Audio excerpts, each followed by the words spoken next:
تخيل إن بنت قتلت أمها وبقت أشهر بلوجر في أمريكا وعندها 10 مليون متابع.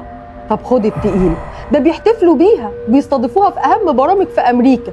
طب عارف إن البنت دي كانت معاقة ذهنيا ومشلولة وعندها سرطان وبتاكل أكل بخراطيم، وأمها اللي كانت شايلاها لحد ما قررت تقتلها؟ أعتقد مفيش جحود بقى أكتر من كده. الحكاية بدأت في أمريكا وجات لي عشان أحكي لكم على اللي حصل.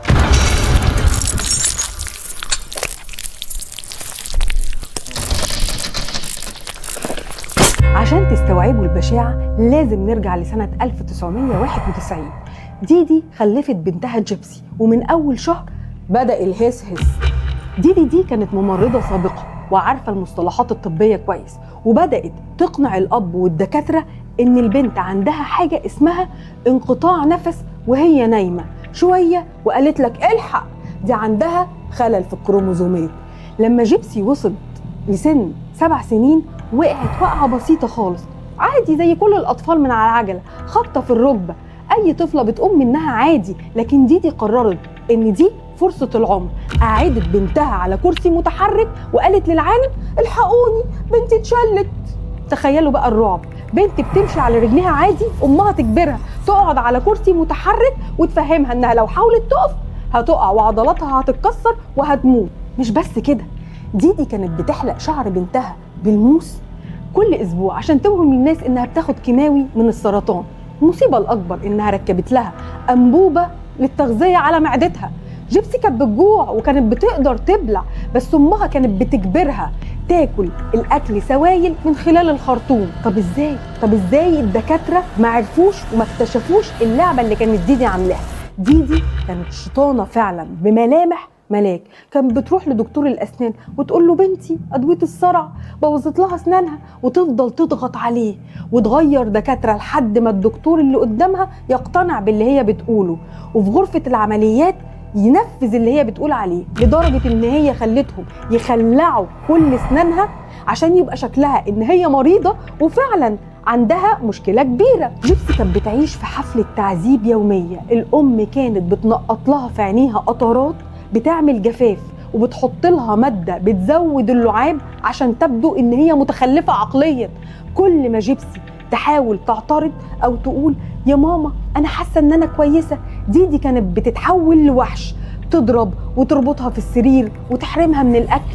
كانت بتزور في عمر بنتها عشان الناس تفضل شايفة إن هي طفلة فتتعاطف معها أكتر وأكتر، وبالتالي التبرعات تزيد أكتر وأكتر. بتشارك ببنتها في مسابقة للمعاقين ذهنيا ومحاربات السرطان وتكسب تعاطف الناس وتلم فلوس على قفاها.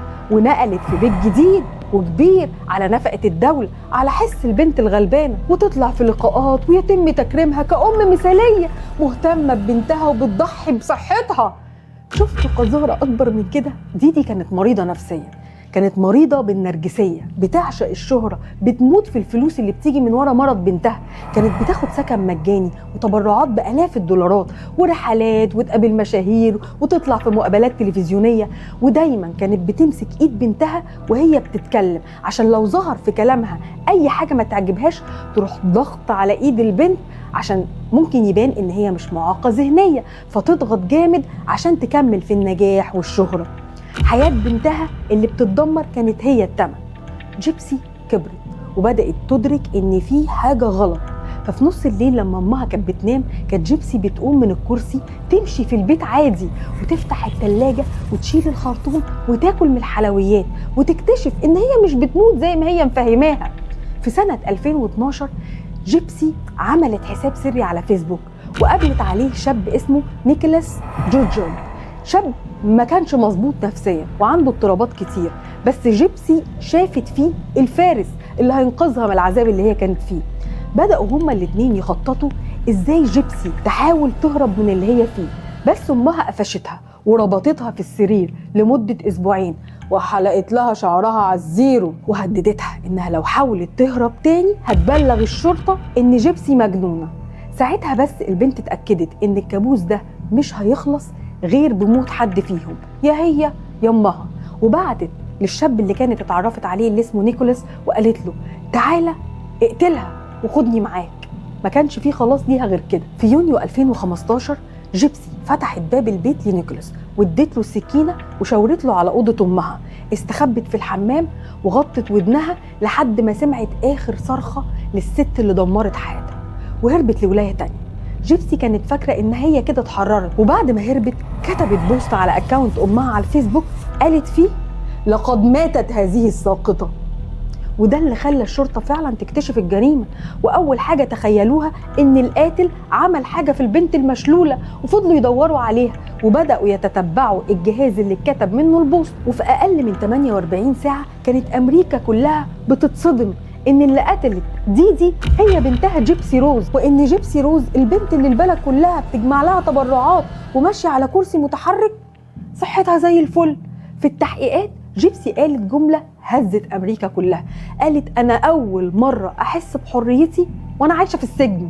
I didn't hate her, not because I hated her. It was because I wanted to escape her. ورغم انها قاتله وعن عمد وبترتيب مسبق، الا ان جيبسي خدت حكم 10 سنين سجن فقط، وخرجت في سنه 2023 بعد 7 سنين لحسن السير والسلوك.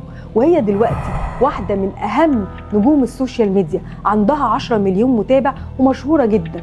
لكن السؤال هنا مش عن القانون، السؤال هنا عن الانسان. هل من وجهه نظرك جيبسي قاتله ولا كانت في حاله دفاع عن النفس؟ هستنى رايكم.